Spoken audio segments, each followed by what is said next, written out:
trazer meus netos pra conhecer aqueles objetos que são relíquias deste velho peão.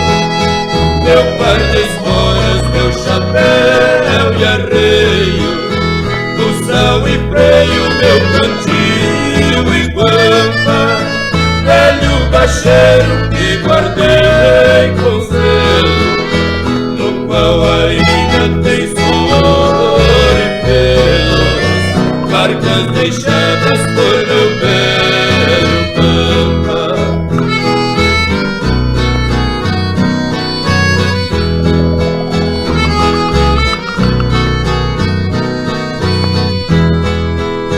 Naquele instante escrevi saudoso os lindos tempos que vivi na estrada.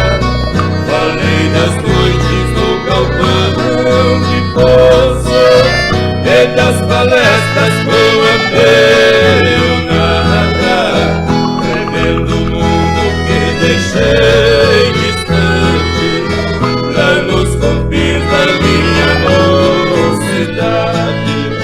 Deitei na rede por alguns instantes, emocionado toquei meu berrante, não me contive, chorei de saudade.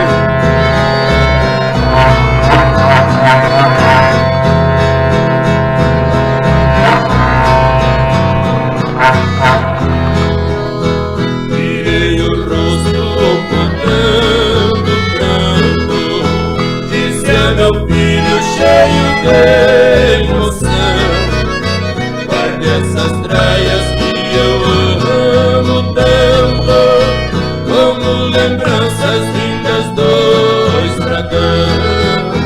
Só duas coisas levarei comigo pra me cobrir na última morada: a velha capa e o peleco amigo, que tantas vezes serviram de abrigo, de aquecendo em noites de geada.